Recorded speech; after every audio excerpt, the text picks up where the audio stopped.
लग्न साधी करा, पोरं होतात. इंदुरीकर महाराजांचं हे कीर्तनातलं वक्तव्य आपल्याला आठवत असेल. सोशल मीडियावरती ते बरंच व्हायरलसुद्धा झालं होतं आणि त्याला कारण होतं इंदुरीकर महाराजांच्या मुलीचा साखरपुडा. लोकांना साधी लग्न करायचा सल्ला देणारे इंदुरीकर महाराज मुलीच्या साखरपुड्यात वारेमाप खर्च करतात आणि त्यामुळे लोकांनी त्यांना लग्न साधी करा, पोरं होतात या वक्तव्याची आठवण करून दिली. पण हे ट्रोलिंग इतक्यावरती थांबलं असतं तर ठीक. ते नंतर वैयक्तिक पातळीवरती घसरलं. मग मुलीच्या कपड्यांवरती, तिच्या दागदाखिण्यांवरती आणि होणाऱ्या खर्चावरती व्हायला लागलं. आणि हे सातत्याने होत असल्यानं आता इंदुरीकर महाराज हे वैतागलेले आहेत. त्यांनी नुकत्याच एका कीर्तनामध्ये एक असं वक्तव्य केलंय ज्यामुळे सगळेच आश्चर्यचकित झालेले आहेत. इंदुरीकर महाराज म्हणालेत की लोक माझ्या घरापर्यंत, माझ्या कुटुंबापर्यंत बोलायला लागलेले आहेत. मला अजून 2 वर्ष आयुष्य आहे, मी अजून आहे ना, पण कुटुंबापर्यंत गेल्यावर त्यात मजा नाही. आता ही अक्कल इंदुरीकरलाच आली पाहिजे. त्यानं कीर्तन थांबवलं पाहिजे. त्यामुळे 2-3 दिवसांमध्ये मी निर्णय घेणारे, असं वक्तव्य निवृत्ती महाराज इंदुरीकर यांनी घेतलेलं आहे. समाज प्रबोधनासोबतच समाजातल्या होत असलेल्या बदलांवरती इंदुरीकर महाराज आपल्या कीर्तनामध्ये टीका करत असतात. आपल्या कीर्तनातून ते अत्यंत विनोदी पद्धतीने हसत खेळत अत्यंत गंभीर विषय जे समाजामध्ये घडतायत सध्या त्यावरती भाष्य करत असतात. पण आता तेच इंदुरीकर महाराज कीर्तन सोडणार आहेत. नेमका काय विषय झालाय आणि त्यांनी एवढा मोठा टोकाचा निर्णय घेताना नेमकं काय म्हटलंय, अगदी सविस्तर हा विषय समजावून सांगते. व्हिडिओ शेवटपर्यंत बघा. नमस्कार, मी सपना. आपण पाहत आहात गोष्टीगंध. पोरांना बायका मिळवणा, वराती बंद करा, डीजे बंद करा आणि ते पैसे देवाला दान करा. इंदुरीकर महाराजांचा हा सल्ला आपण ऐकलेला आहेच. पुढे ते म्हणतात, लग्नात सत्कार बंद करा, लग्न साधी करा, पोरं होतात. हे वक्तव्य झोमणारं होतं. अर्थात ते इंदुरीकर महाराजांच्या स्टाईलमध्ये असलं तरी देखील लग्न साधी करा, पोरं होतात हे बोलणं अनेकांना आवडलं नव्हतं. आणि मग आला इंदुरीकर महाराजांची कन्या ज्ञानेश्वरीचा साखरपुड्याचा दिवस. साहिल चिला मुंबईमधील बांधकाम व्यावसायिक आहे. त्यांच्यासोबत ज्ञानेश्वरीचा साखरपुडा पार पडला. चिला फॅमिली मूळची पुणे जिल्ह्यातल्या जुन्नर तालुक्यातली उच्च शिक्षित घराणं आहे. पण साहिल आणि ज्ञानेश्वरीचा साखरपुड्याचा थाटमाट आज चर्चेचा विषय ठरला. सोशल मीडियावर लोकांना उपदेश देणारे इंदुरीकर महाराज लग्न साधी करा, पोरं होतात असं म्हणणाऱ्या महाराजांच्या मुलीच्या साखरपुड्याला ते सगळं काही होतं ज्यावरती ते कीर्तनामध्ये टीका करत असतात. डीजे लावू नका म्हणायचे, पण महाराजांच्या कन्येच्या साखरपुड्यामध्ये परिसर दणाणून गेला. फुलांनी सजवलेल्या 4 चाकी ब्रँडेड गाड्यांचे ताफे, रथातून एंट्री, अंगठी घालताना स्टेजवरती सगळीकडे धूर झाला. हजारो पाहुण्यांची उडवैस, राजकीय पुढारी, व्यावसायिकांची गर्दी, जेवणावळी. लग्नामध्ये स्क्रीन लावू नका असं म्हणाले आणि त्यांच्या मुलीच्या साखरपुड्याला स्क्रीनही होती. आता हे सगळं विरोधाभासी दिसत असल्यानं लोकांनी इंदुरीकर महाराजांच्या जुन्या क्लिप व्हायरल केल्या. पण ही टीका हळूहळू विकृत होत गेली. त्यांच्या मुलीवरती, तिच्या कपड्यांवरती, तिच्यावरती वैयक्तिकसुद्धा टीका होऊ लागली. अर्थात हे कोणत्याही बापाला सहन होणार नाही. पण हेच इंदुरीकर महाराज गुड्डी अशी, गुड्डी तशी असं म्हणत अनेक मुलींना बोलत होते, तेव्हा लोकांनाही असंच वाटलं असेल ना.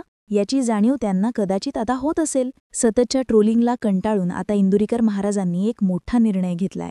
परिणामी त्यांनी थेट कीर्तन सोडण्याचा निर्णय घेतलाय. या संदर्भात सोशल मीडियावरती त्यांचा नुकताच एक व्हिडिओसुद्धा व्हायरल होतोय. त्यात ते काय म्हणतायत, आमची पोरं लहान असताना 8-8 दिवस माझी त्यांच्याशी गाठ नव्हती आणि आता लोक इतके खाली गेलेत की माझ्या मुलीच्या अंगात कपडे कसे आहेत यावरून लोकांचे कमेंट्स येतायत. याच्यापेक्षा वाईट काय असेल. आता 4 दिवसांपासून माझ्या मुलीच्या अंगातील कपड्यांवरती लोकांनी बातम्या तयार केल्या. पण तिच्या बापाला तुम्ही मला घोडे लावा. माझा पिंड गेलाय माझ्या मुलाचा आणि मुलीचा, त्यात काय दोष आहे. पण या कॅमेरावाल्यांनी 8 दिवसांमध्ये माझं जगणं मुश्किल करून टाकलंय. मला एक सांगा, मुलगी तुम्हालाही आहे. तुमच्या मुलीच्या कपड्यांवरती एखाद्याने कमेंट केली तर तुम्हाला काय वाटेल. आणि मुलीच्या साखरपुड्यात कपडे नवरदेवाकडचे घेतात की मुलीकडचे घेतात. मग कपडे त्यांनी घेतले असतील की मी घेतले असतील. एवढी तरी क्लिप टाकणाऱ्यांना लाज पाहिजे ना. माणूस नालायक असावा पण किती. त्याच्यामुळे आता मी कंटाळलोय. मी 2-3 दिवसांमध्ये टाकणारे क्लिप थांबून घेणारे. आता बास झालं. 31 वर्ष लोकांच्या शिव्या खाऊन आयुष्यामध्ये सगळं चांगलंच केलं. आयुष्य चांगलं करून त्याचं फळ माझ्यापर्यंत ठीक होतं. माझ्या घरादारापर्यंत जायला नको होतं. मी आजही समर्थ आहे ना उत्तर द्यायला.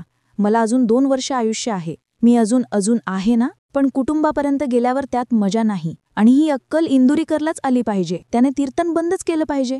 खरंय की खोटं आहे. आता कमेंट करणारे लोक बोलायला लागलेले आहेत. आता इंदुरीकरने फेटा ठेवून द्यावा. त्याचं त्यानं चांगलं जगावं. आम्ही 2-3 दिवसांपासून विचार करतोय. 2-3 दिवसात मी निर्णय घेणार आहे.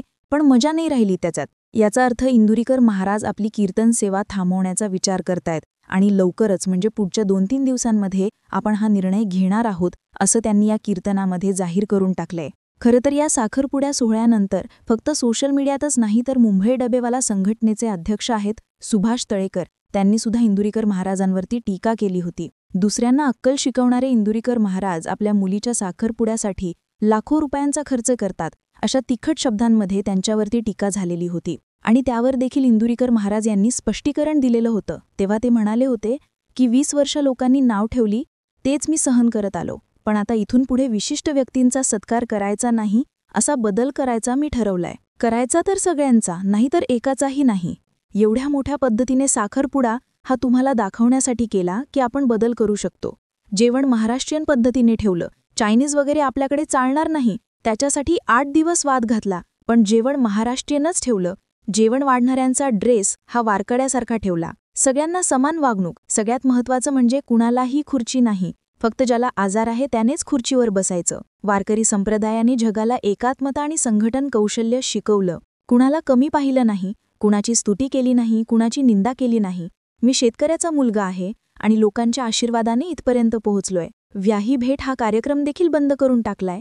तुम्हाला नाव ठेवायचंय तर ठेवा, पण आपल्या माणसांसाठी ही काळाची गरज आहे असंही इंदुरीकर महाराज यांनी म्हटलेलं होतं. पण तरीही ट्रोलिंग थांबलं नाही आणि त्यामुळे आता या सगळ्याला वैतागून त्यांनी कीर्तन सेवा थांबवण्याचा निर्णय घेतलाय. 2-3 दिवसांमध्ये ते हा निर्णय घेतात का ते पाहावं लागेल.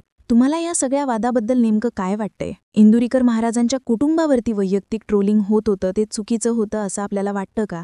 आणि त्यांनी कीर्तन सेवा थांबवण्याचा जो निर्णय घेतलेला आहे त्याबद्दल आपल्याला काय वाटतंय? आम्हाला कमेंट करून नक्की सांगा. धन्यवाद.